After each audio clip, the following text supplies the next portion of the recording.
மல்லியை வீட்டோடு துரத்திட்டோம். இனிமே மல்லியால் நமக்கு எந்த பிரச்சனையுமே இல்லை. இனி நாம் நினச்சதான் நடக்க போகுது அப்படின்னு நினச்சி சந்தோஷப்படுறதுக்குள்ளே ராஜேஸ்வரியோடைய திட்டத்துக்கு மிகப்பெரிய ஆப்பு. யார் மூலிமா மல்லியை வீட்டை விட்டு விரட்டினாலும் ராஜேஸ்வரி, அவர் மூலிமாவே மல்லி திரும்ப வீட்டுக்குள்ளே வராங்க. அது எப்படின்னு பார்க்குறீங்களா? ஸோ கதைக்குள்ளே போகலாம் வாங்க. மல்லியை எப்படியோ பொய்யான ஒரு பழியை தூக்கி போட்டு மல்லியை வீட்டை விட்டு அனுப்பிட்டோம். இனிமேல் எந்த கவலையும் இல்லை அப்படின்னு ராஜேஸ்வரி ரஞ்சிதா 2 பேரும் செம்மையாக ஹாப்பியாக இருக்காங்க. ஆனால் திடுத்து பொண்ணு நம்ம வெண்பா கேஸ் விஷயமா ஒருத்தவங்க நம்ம வீட்டுக்குள்ளே வராங்க. அவங்க வெண்பாவுடைய கேஸ் விஷயமா நாங்கள் என்கொயரி பண்ணணும், கோர்ட்டில் நான் சப்மிட் பண்ணணும். ஸோ வெண்பாவை யார் பார்த்துக்கிறா, வெண்பாவுக்கு இங்கே யார் இருக்கா, ஏற்கனவே வெண்பாவை பார்த்துக்க மல்லின்னு ஒருத்தர் இந்த வீட்டில் இருக்கான்னு சொன்னீங்களே, நான் அவங்க என்கொயரி பண்ணணும். அதே மாதிரி வெண்பாவையும் என்கொயரி பண்ணணும், வெண்பாவை கரெக்டாக பார்த்துக்கிறீங்களா இல்லையா அப்படின்னு அந்த லேடி சொல்ல விஜய்க்கு இங்கே செம பயம் வந்துடுது. ஏன்னா ஒருவேளை வீட்டில் மல்லி இல்லை, வீட்டில் நிறையா பிரச்சனை போயிட்டுருக்கு, மல்லியம்மா வீட்டை விட்டு போயிட்டாங்க அப்படின்னு வெண்பா சொல்லிட்டா அப்புறம் வெண்பா குட்டியை நாம் பார்க்கவே முடியாது. அந்த கதிரேசன் வெண்பாவை கைப்பற்றிடுவார். அது நடக்கவே கூடாது அப்படின்னு விஜய் புலம்ப ஆரம்பிக்கிறாரு. இன்னொரு பக்கம் பார்த்தா இங்கே மல்லி கோயிலில் இருக்கிறத அன்னபூர்ணிக்கு தெரிஞ்சவங்க கால் பண்ணி சொல்கிறாங்க. உடனே அன்னபூர்ணி கோயிலுக்கு வராங்க. வந்து பார்த்தா சொன்ன மாதிரியே மல்லி கோயிலில் உட்காந்து ரொம்ப ஃபீல் பண்ணிட்டு இருக்கதை பார்க்குறாங்க. அது இங்கே மல்லி பார்த்ததும் அன்னபூர்ணிக்கு செம கஷ்டமாக இருக்குது. மல்லி, என்ன பண்ணுற புள்ள நீனு? என்னாச்சு உனக்கு? என்ன பிரச்சனை புள்ள வீட்டில்? ஏன் புள்ள வீட்டில் எந்த பிரச்சனை இருந்தாலும் சரி அதுக்காக வீட்டோடு வரலாம் என்ன பழக்கம் புள்ள? விஜய் தம்பி எதுவும் கேட்கலையா? இங்கே பாரு புள்ள, அந்த வீட்டில் 2 ராட்சசி இருக்காளுங்க. அவளுங்க கண்டிப்பாக அவங்ககிட்ட தான் பிரச்சனை பண்ணியிருப்பாளுங்க, எனக்கு தெரியுது. ஆனால் அதுக்காக வீட்டை விட்டு கிளம்பி வர்றது நல்லாவா புள்ள இருக்குது? சொல்லு பார்க்கலாம். போ புள்ள, வீட்டு பக்கம் போ அப்படின்னு சொல்ல, ஐயோ பெரியம்மா, என்ன நடந்துச்சுன்னு தெரியாமல் நீங்கள் பேசாதீங்க பெரியம்மா. எனக்கு போக இடம் இல்லாமல் தான் நான் இங்கே உட்காந்துருக்கேன். அதுக்காக அங்கே போய் மானங்கெட்டு போய் தான் வாழணும்னு எனக்கு அவசியம் இல்லை பெரியம்மா. அதுக்கு நான் இப்படி கோயிலே என் காலத்தை தள்ளிடுவேன். என்ன போல சொல்கிற, என்னாச்சாங்க அப்படின்னு கேட்க மல்லி ஒன்றே நடந்த எல்லாத்தையும் சொல்கிறாங்க. இல்லை அன்னபூர்ணிமா, நான் எதுவுமே பண்ணவே இல்லை. ஆனால் எனக்கு ஒருத்தவங்க ஃபோன் பண்ணி ஹாஸ்பிட்டல் வர சொன்னாங்க. நானும் போனேன், என்னை செக் பண்ணாங்க, மாத்திரை கொடுத்தாங்க, வீட்டுக்கு வந்தேன், அவ்வளோதான். இது மட்டும்தான் நடந்துச்சு.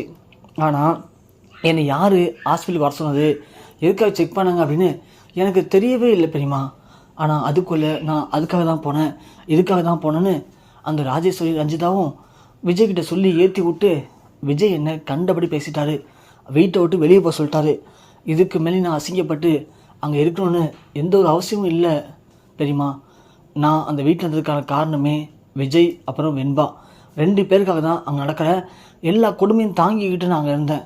ஆனால் அதெல்லாம் விஜய் யோசிக்கவே இல்லை பெரியம்மா. விஜய் என்ன புரிஞ்சிக்கவே இல்லை.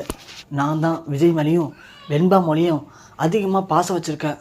ஆனால் வெண்பா என் மேலே பாசமாக இருக்கா. ஆனால் விஜய் அப்படி இல்லை பெரியம்மா. விஜய்க்கு நான் முக்கியம் இல்லை. அதனால தான் விஜய் என்ன எதை பற்றியுமே யோசிக்காமல் ஒரே வார்த்தையில் என் மனசை ஒட்டுமொத்தமாக உடச்சிட்டாரு. வெளியே போன்னு சொல்லி என்னை ரொம்ப அசிங்கப்படுத்தினார் பெரியம்மா. எனக்கு இப்போ இருக்கிற ஒரே கவலைன்னு தெரியுமா, வெண்பா என்ன பண்ணுறான்னு தெரியல. அது நினச்சா மட்டும்தான் எனக்கு ரொம்ப அழுக வருது. மற்றபடி எனக்கு அந்த வீட்டை விட்டு வந்ததை பற்றியோ விஜயை பற்றியோ எனக்கு எந்த கவலையும் இல்லை பெரியம்மா அப்படின்னு சொல்ல, என்ன புள்ள இப்படிலாம் பேசுகிற? இங்கே பாரு புள்ள, விஜய் மாப்பிள்ளை ரொம்ப நல்லவர். அவருக்கு இப்போதைக்கு அவங்க அக்கா சொல்கிறதெல்லாம் கேட்டுக்கிட்டு அவர் இப்படி தப்பான முடிவு எடுத்துகிட்ருக்காரு புள்ள. அதுக்காக விஜய் மாப்பிள்ளை தப்பானு அர்த்தம் கிடையாது. விஜய் மாப்பிள்ளை ரொம்ப நல்லவர்டி, நான் சொல்கிறது கேளு. அட போ பெரியம்மா, அப்படி தான் நினச்சேன் நான். இத்தனை நாள் இன்றைக்கி மாறுவார், நாளைக்கு மாறிடுவார்னு எதிர்பார்த்து காத்திருந்தேன். ஆனால் விஜய் மாறுற மாதிரி தெரில. நாம் தான் பெரியம்மா மாறிக்கணும். இதுக்கு மேலே நான் விஜய் வீட்டுக்கு போகிறதில்ல அப்படின்னு சொல்லும்போது கரெக்டாக இங்கே விஜய் ராஜேஸ்வரிட்ட சொல்கிறாங்க, அக்கா வேறு வழி இல்லைக்கா, இப்போதைக்கு அந்த என்கொயரி மேடத்துக்கிட்ட நாம் மல்லியை காட்டியே ஆகணும். மல்லி கூட தான் வெண்பா இருக்கா, எந்த பிரச்சனையும் இல்லை அப்படின்னு அவங்க போய் அங்கே ரிப்போர்ட் சப்மிட் பண்ணால் மட்டும்தான் வெண்பாவை நான் என் கூட வச்சுக்க முடியும். இல்லைனா வெண்பாவை அப்புறம் அந்த கதிரேசன் அவன் கஸ்டடிக்கு கொண்டு போயிடுவான். அதை என்னால் ஏற்றுக்க முடியும். எனக்கு என் பொண்ணு வேணும் அக்கா. சரி விஜய், அதுக்கு என்ன பண்ண போகிற? இல்லைக்கா, நான் போயிட்டு மல்லி எங்கே இருந்தாலும் பரவாயில்ல, நான் மல்லியை கூட்டிகிட்டு வர போகிறேக்கா. என்ன விஜய் சொல்கிற? ஏண்டா அவள் என்ன சும்மா விட்டு வெளியே போனா? யோசிச்சு பாரு, அவள் எப்படியாப்பட்ட கீழ்விட்ட வேலையை பார்த்தான்னு சொல்லிட்டு. அப்படி இருக்கும்போது நீ அவளை போய் கூப்பிட்டு வரப்போன்னு சொல்கிற? அதெல்லாம் ஒன்றும் வேணாம் விஜய். அக்கா என்ன பேசுகிறீங்க? விஜய் நம்ம மல்லி பண்ண தப்பு தான்க்கா. அதுக்காக இந்த நேரத்தில் மல்லியை கூட்டிகிட்டு வராமல் இருந்தோம்னா அப்புறம் வெண்பா கையை விட்டு போயிடுவா. எனக்கு வெண்பா தான் முக்கியம். அதுக்காக நான் என்ன வேணும் பண்ண ரெடியாக இருக்கேன்க்கா. மற்றபடி எனக்கு மல்லி மேலே கோபம் இல்லை. நான் அப்பயே போய் கூட்டிகிட்டு வரேன் அப்படின்னு சொல்லிட்டு இங்கே விஜய் நேராக மல்லிக்கு கால் பண்ணுறாரு. மல்லி ஃபோனை பார்க்குறாங்க. யாருன்னு பார்த்தா விஜயா இருக்குது. இவர் எதுக்கு இப்போ எனக்கு கால் பண்ணுறாரு அப்படின்னு யோசிச்சுட்டு மல்லி எடுக்க மாட்டாங்க. அன்னபூரி கேட்குறாங்க, என்ன மல்லி யாருடி ஃபோனில்? விஜய் தான் கால் பண்ணுறாரு. பாத்தியா புள்ள, நான் சொல்லலை அவருக்கு உன் மேலே அளவு கடந்த பாசம் இருக்குது புள்ள. ஆனால் அவர் அவங்க அக்கா பேச்சு கேட்டுட்டு தப்பாக பேசிகிட்டு இருக்காரு. அதுக்காக நீ ஒன்றும் கோவப்படாத புள்ள. நான் சொல்கிறது கேளு, நீ எடுத்து பேசு புள்ள. என்ன பிரிமா சொல்கிறீங்க, என்ன பேச சொல்கிறீங்க? நான்லாம் பேச முடியாது அப்படின்னு சொல்ல டக்குன்னு அன்னபூர்ணி வாங்கி ஃபோன் அட்டன் பண்ணி, மாப்பிள்ளை நான் அன்னபூர்ணி பேசுகிறேன், சொல்லுங்கள் மாப்பிள்ளை. அத்தை மல்லி இப்போ எங்கே இருக்கா அப்படின்னு கேட்க உடனே அவங்களும் இந்த கோயில் பேர் சொல்கிறாங்க. சரி அத்தை நான் வராங்க அப்படின்னு சொல்லிட்டு இங்கே விஜய் உடனே கிளம்பி அங்கே வராரு. வந்த உடனே மல்லியை பார்க்குறாரு. ஆனால் மல்லி டக்குன்னு அங்கேருந்து ஏஞ்சி போய் தனியாக நிற்கிறாங்க. அதுவும் விஜயை பார்க்க பிடிக்காம திரும்பி நிற்கிறாங்க. விஜய் உடனே, இங்கே பாரு மல்லி, நீ தப்பு பண்ண, நான் உன்னை திட்டினேன் அவ்வளோதான். அதுக்காக நீ என் மேலே கோச்சிக்கிறதுலாம் அர்த்தமே இல்லை. நான் ஃபஸ்ட்டு உன்னை இப்போது எதுக்காக தேடி வந்தேன்னு உண்மையை சொல்லிடுறேன். அதுக்கு மேலே நீ எங்களுக்கு உதவி பண்ணணுமா வேணாமாங்கிறத நீ டிசைட் பண்ணிக்கோ. ஆனால் ஒன்று, நீ உதவி பண்ணல அப்படின்னா கண்டிப்பாக நான் உயிரோடு இருக்க மாட்டேன், அதை மட்டும் புரிஞ்சுக்கோ அப்படின்னு சொல்லிட்டு இங்கே உடனே விஜய் சொல்கிறாரு. இங்கே அப்புறம் மல்லி, இப்போது கோர்ட்லேருந்து வெண்பாவையும் உன்னையும் கரெக்டாக நீங்கள் இருக்கீங்களா, வெண்பா சந்தோஷமாக இருக்காளா, நீ வெண்பாவை ஒழுங்காக பார்த்துக்கிறியான்னு செக் பண்ண. இப்போது ஒரு லேடி வந்திருக்காங்க. நீ இப்போது வீட்டுக்கு வந்தாமலி ஆகணும். நீ வீட்டில் வந்து வெண்பாவை ஒழுங்காக பார்த்துக்கணும். அதை அவங்க பார்த்தா மட்டும்தான் வெண்பா நம்ம கூட இருப்பா. இல்லைனா வெண்பா வந்து கதிரேசன் கூட்டிகிட்டு போயிடுவார். ஸோ தயவு செஞ்சு நடந்த எல்லா பிரச்சனையும் மறந்துட்டு நீ வா மல்லி, எனக்காக இல்லைனாலும் வெண்பாவுக்காக வா ப்ளீஸ் மல்லி அப்படின்னு விஜய் பேசுகிறாரு. உடனே மல்லி சொல்கிறாங்க, இப்போ கூட உங்கள் பொண்ணுக்காக தான் நீங்கள் என்கிட்ட கெஞ்சுறீங்க. அதை தவிர உங்களுக்கு எனக்கும் ஒன்றுமே இல்லைல்ல. நான் எங்கே போனால் என்ன, என்ன ஆனால் என்ன, அதெல்லாம் பற்றி கவலைப்பட மாட்டீங்க. அப்போது நீங்கள் உங்கள் குடும்பத்தை பற்றி மட்டும்தான் யோசிக்கிறீங்க. நான் அப்போ ஒரு 3ஆம் மனுஷி தானே அப்படின்னு மல்லி சொல்ல விஜய் உடனே, ஐயோ மல்லி, அதெல்லாம் பற்றி பேசுறதுக்கான நேரம் இது இல்லை. நீ தப்பு பண்ண, நான் கோவப்பட்டேன் அவ்வளோதான். அதுக்காக இதுக்கெல்லாம் எதுக்கு இப்போ எடுத்து பேசிகிட்டு இருக்க? என்னங்க சொல்கிறீங்க? யார் தப்பண்ணா? அது உங்கள் பார்வைக்கு நீங்கள் தப்பாக நினச்சிட்ருக்கீங்க. நான் கடவுள் சத்தியமாக எந்த தப்பும் பண்ணல.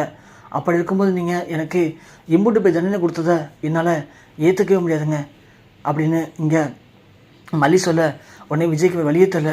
மல்லி இங்கே பாரு, நான் வேணா உன் காலில் வேணா விழுறேன், எனக்கு அதை பற்றி எந்த பிரச்சனையும் இல்லை. எனக்கு இப்போ என் பொண்ணை காப்பாற்றணும், என் பொண்ணுக்கு நீ வேணும், அதனால் நீ எனக்கு வேணும் மல்லி, ப்ளீஸ் மல்லி, எனக்காக நான் உன்னை கெஞ்சி கெடுக்கிறேன், எனக்காக இந்த ஒரு தடவை என் வீட்டுக்கு வா மல்லி அப்படின்னு இங்கே விஜய் அழுது ஆர்ப்பாட்டம் பண்ணுறாரு. ஒரு கட்டத்துக்கு மேலே மல்லியும், உங்களுக்காக வரல, நான் வெண்பாவுக்காக வரேன் அப்படின்னு சொல்லிட்டு மல்லி கிளம்பி வீட்டுக்கு போகிறாங்க. மல்லியை வீட்டுக்கு விஜய் அலசுவதை பார்த்த உடனே இங்கே ராஜேஸ்வரிக்கும் ரஞ்சிதாவுக்கும் வயிறெல்லாம் பயங்கரமாக எரியுது. ரஞ்சிதா உடனே, என்ன ராஜ்யமா, நேற்று தான் வீட்டு விட்டு வெளியே போனால் அதுக்குள்ளே விஜய் மாமா போய் கூட்டிகிட்டு வராரு, என்னாச்சு ராஜ்யமா, எனக்கு ஒன்றும் புரியலை அப்படின்னு சொல்ல, அது ஒன்றும் இல்லை ரஞ்சிதா, இந்த வெண்பாவை செக் பண்ண ஒரு லேடி வந்திருக்காங்களே, அவங்க மல்லி எங்கன்னு கேட்டாங்க. அதுக்காக விஜய் போயிட்டு வேறு வழி இல்லாமல் மல்லியை கொண்டு வந்திருக்கான், அவ்வளோதான். மற்றபடி விஜய்க்கும் மல்லிக்கும் வேறு எந்த ஒரு கனெக்டிவிட்டியும் கிடையாது. நீ எதுவும் பயப்படாத, அவள் இன்னும் ஒரு 2 நாளைக்கு தான் இங்கே இருப்பாள். அதுக்கப்புறம் திரும்பவும் அவளை இந்த வீட்டோட துரத்தி விட்டுடலாம். ரஞ்சிதா, நான் சொல்கிறேன்ல, இனி நீ தான் விஜயோடைய பொண்டாட்டி அந்த வீட்டில் வாழ போகிற. அவள் சும்மா பாதிலேயே வந்தா பாதிலேயே போயிடுவா, நீ ஒன்றும் கவலைப்படாத அப்படின்னு இங்கே ராஜி சொல்கிறாங்க. ஆனால் இங்கே செக் பண்ண வந்த அந்த லேடி மல்லியை பார்த்துட்டு, இங்கே பாருங்கம்மா, எங்கே போனீங்க, எதுக்காக குழந்தை தனியாக விட்டு போகிறீங்க, இங்கே பாருங்கள், திரும்ப சொல்கிறேன், குழந்தைக்கு நீங்கள் முக்கியம், புரியுதுங்களா? நான் திரும்ப எப்போ வேணும் வருவேன், நான் வரும்போது நீங்கள் வீட்டில் இல்லை அப்படின்னா அப்புறம் நான் கோர்ட்டில் போயிட்டு உடனே ரிப்போர்ட்டை கொடுத்துருவேன். அப்புறம் அடுத்த தீர்ப்புலையே உங்கள் குழந்த அவருக்கு போயிடும். ஸோ கொஞ்சம் கேர்ஃபுல்லாக குழந்தைய பார்த்துக்குங்க. நீங்கள் எக்காரணத்தை கொண்டு இந்த வீட்டோட வெளியே போகாதீங்க, வெளியில் போனால் உங்கள் குழந்தைக்கு தான் ஆபத்து அப்படின்னு சொல்லிட்டு அவங்க கிளம்பிடுறாங்க. இதை பார்க்குற ரஞ்சிதாவுக்கும் ராஜேஸ்வரிக்கும் செமையாக வயிறு தான் எரியுது. என்ன இது, சும்மா இல்லாமல் இவங்க இப்படி ஒன்று தூக்கி போட்டு போகிறாங்களே, இப்போ என்ன பண்ணுறது அப்படின்னு இங்கே ரஞ்சிதாவும் ராஜேஸ்வரியும் யோசிக்க ஆரம்பிக்கிறாங்க.